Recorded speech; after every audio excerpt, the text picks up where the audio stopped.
kita mga igsoon na sayod magitanong nga naatay ginatawag nga mga celebration. No, asa may pinaka-favorite celebration ni mo, Teacher Rachel? Mga birthday. Hey, what about you, Evangelist Charm? Christmas. Christmas, okay. Mga tanong ko ni Teacher Rachel, why is it nga ang birthday ang pinaka-meaningful nga celebration para kanimo? Para na ako, Pastor, meaningful kay ang birthday. Kay di man siya nagpahinumdum ba nga anang adlaw, mauna siya adlaw nga natawo ka. Ikaw, Evangelist Charm, why is it that Christmas is the most favorite celebration para kanimo? Since I was a kid, as we all know, sa ito nakatunan nga Christmas, that's when Christ was born. Aside from that, daghang kang gifts madawat.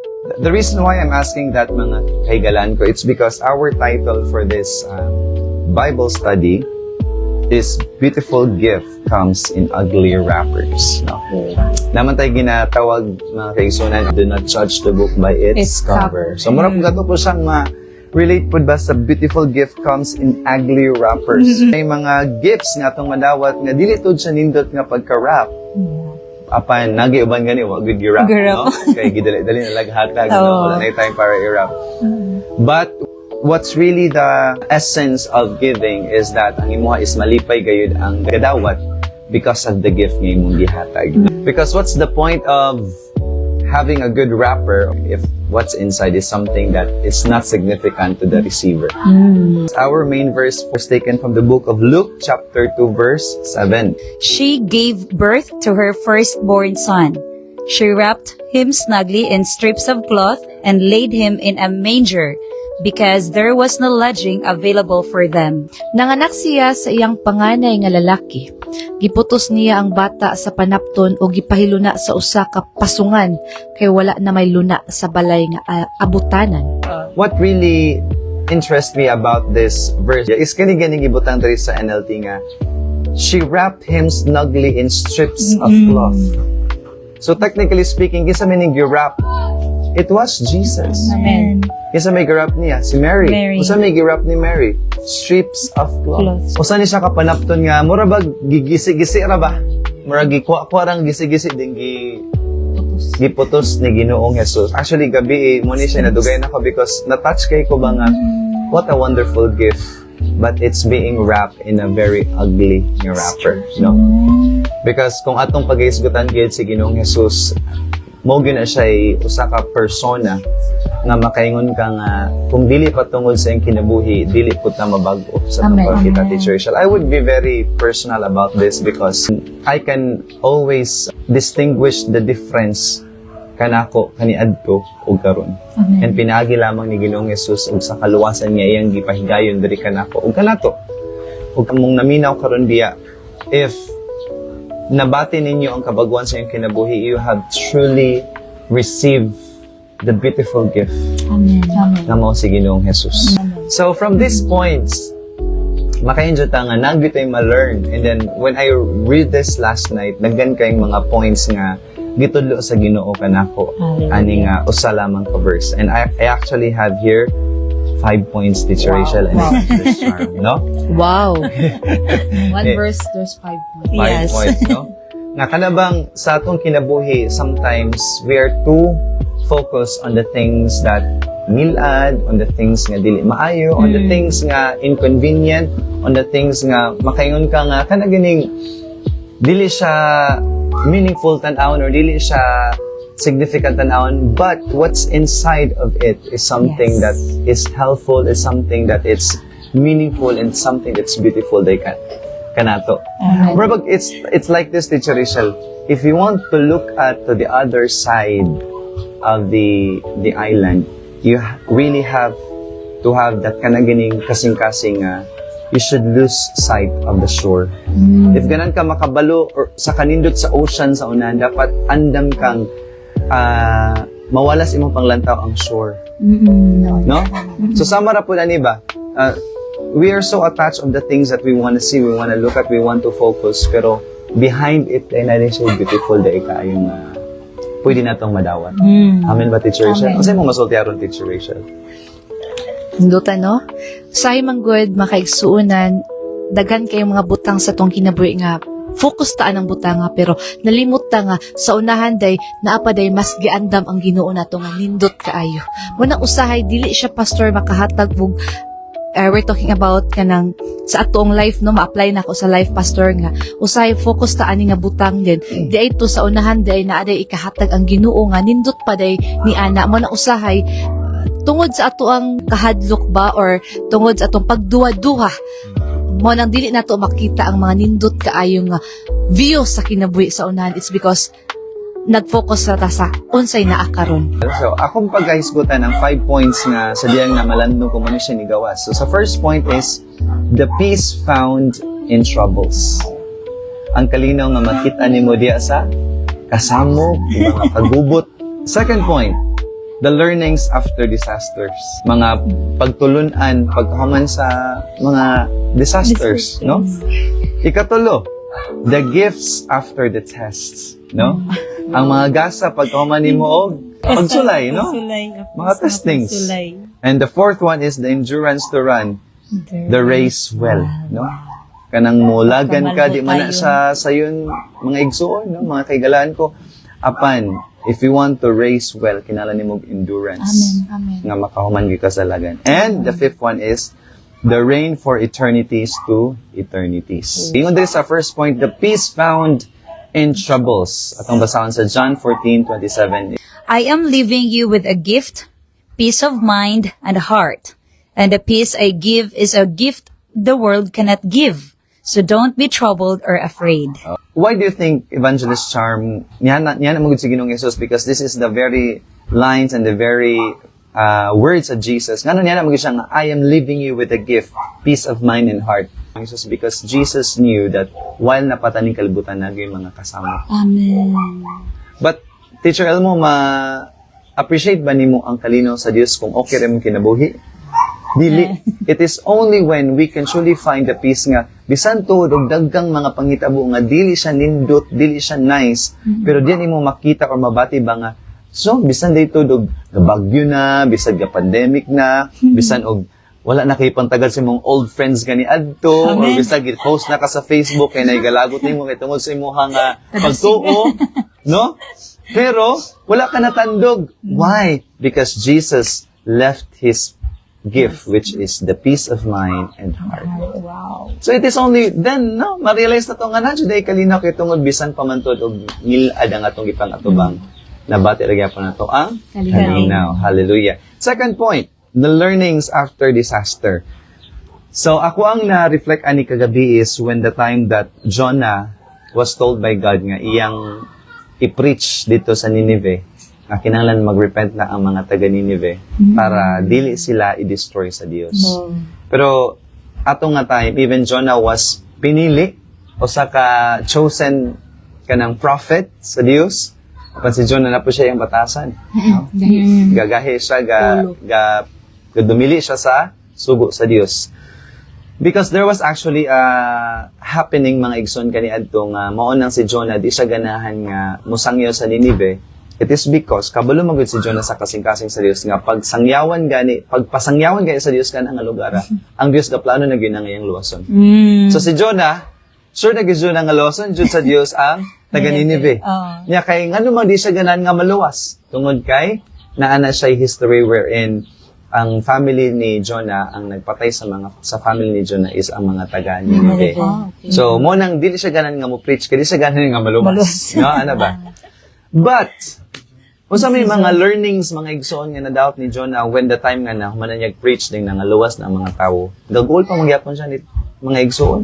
Kablo ba mo gagol pa man siya ni kanang pagdawat na sa repentance sa mga tawo, pag-repent na sa mga tawo, nagulag gyapon siya.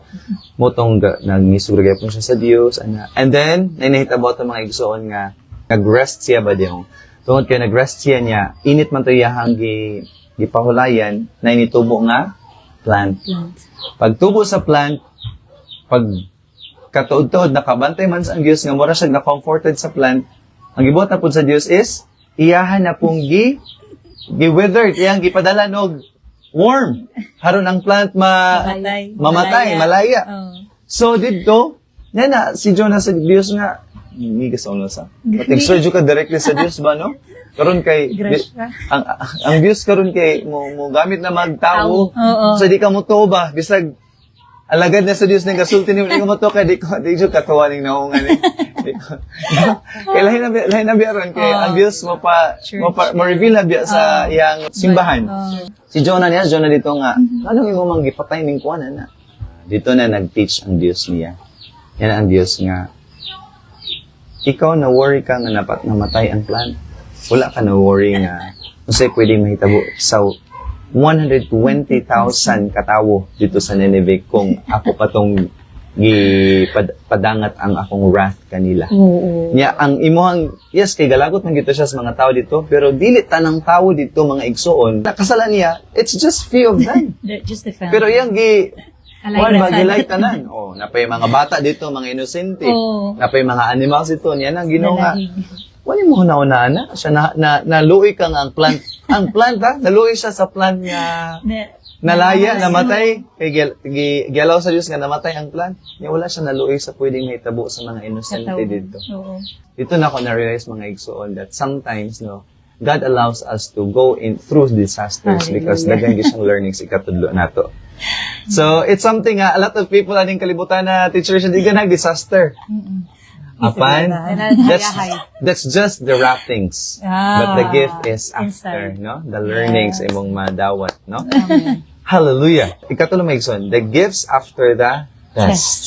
Even Abraham was told to offer Isaac by God, yet in his faith, God gave him a ram to be offered instead of Isaac. Oh, di ba? Gitest ani si Abraham. Pero kay tungod ni pasar mo gyud si Abraham. Gitagaan siya og gift which is the ram. Instead nga si Isaac mo'y mamatay. So kanang na ba? It's just a test. But at the end of it na siya yung gift. So ayaw kay glantaw so much sa test, no? But lantawa kung unsalan ang gift na pwedeng madawat nimo after that, no? The fourth one, Ivan Charm. The endurance to run the race well. 1 Corinthians chapter 9 verse 24. Don't you realize that in a race everyone runs, but only one person gets the prize? So run to win. So dahil mo dalagat ang mga igsoon dili kina siya dali. Sa mo taghapit ka mabot sa finish line. Kapoy na dami pa na pagsugod sa dalagan sa. Sama ba sa ministry mga igsoon ba? Dami pa kay nang sa case una ba? Walay tulganay ba? Oo. Magdugay maluya man. No? But wala niingon ang Dios nga pag humani mo og kahago, endure and overcome everything. Wala ni nang Ginoo nga tiway ra na sa tanan. There's a prize at the end. No? So, kung naman nagigay gidalaganan karon nga gibati kag kakapoy, dalaganan na siya diya sa grasya sa Dios. Amen. Dalaganan na siya diya sa grasya sa Dios because we all know nga ang Dios dili siya Dios nga pasagdan kaniya. The reason bitaw mga igsoon nga himo siya tao because He wants a relationship. So, in everything that you do, especially at the times nga gikapoy na ka, gahago na ka, that's the best time kung din modalagan ka or maningkamot ka nga naay Dios. No? Do it with the grace of God, mga igsoon. Kaya nga naman, at the end of this race, you will surely receive the prize. Amen. So, ayun kay tanawa ang mga kahago, mga kakapoy.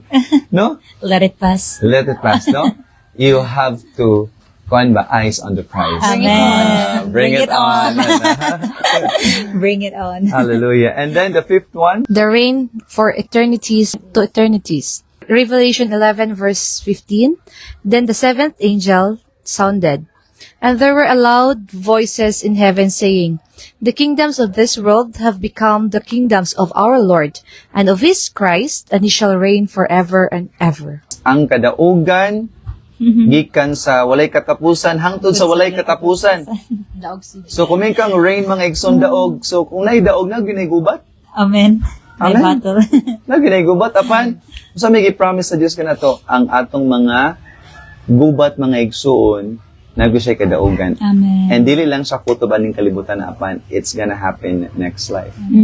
So kining mga nahitabo na to mga igsoon aning kalibutan na whether you're a believer of Jesus or you're not, kaning tanan ni siya rason nga siyang gialaw sa Dios. Amen. Because one day mga igsoon na pinaka final O kaning na diri mura ra man siya og kanang ga-OJT ra ta. You're under training. No? So, why not use our advantage nga ang Dios makig-uban. Yan, pagay siya sa Book of Isaiah, mga igsoon nga, I will hold you with my righteous hand. No? Usas ako nasabtanan ng yan ang Dios nga, I do not fear, have the courage, because I will hold you with my righteous hand. Paggunit niya, nimo sa iyahang matarong nga kamot, iya yung gi-make sure nga, ang imong kinabuhi may mugong matarong. Amen. O ang tanan nindot kasi imong kinabuhi. Manang wala siya ni gunit-gunit ra og unsalan nga kamot, ang iya yung matarong nga kamot. Because He is making you sure nga ang tanan nimong gyagyan, nagyugay kadaugan sa unahan. Amen. Mo nang, dili ta mahadlok na igsoon in whatever that we see, because all of this are just wrappers. At the end of the day, mga igsoon, we get to receive what's truly the gift. Inside. No? Kung ato siyang i-connect sa gospel, mga igsoon, bisan tulog sa Jesus, usara to siya ka-ordinaryong tao kaniadto. Apan tungod sa iyang mga extraordinary work, mga igsoon, kita po din mo putang mga extraordinary people of God. Amen ba, mga igsoon? I'd like to conclude this by saying, don't feel bad about your inconveniences and indifferences. No? Remember, we don't learn from pleasure. However, we become wiser through experiences, specifically in painful situations. Diba? We usually want to win, but the best disposition of our heart and head shall be founded in facing, enduring, and overcoming challenges and working on what to improve. This can be used as gifts in ugly wrappers. No? Ang atong mga challenges, mga problems, mga kasinatian, these are only the ugly wrappers. Pero what's the most important is the learning, is the endurance, is the character nga ma-build up sa Diyos diri kanato, na mabot ang tayo mga igsoon, andam na tang matubang sa atong Ginoo tungod kay okay na kay ang tanan, polish na kayo ta, ug ang iyang dagway, ug atong dagway nahisama na. Before ta mo end, I'd like to ask for some reflections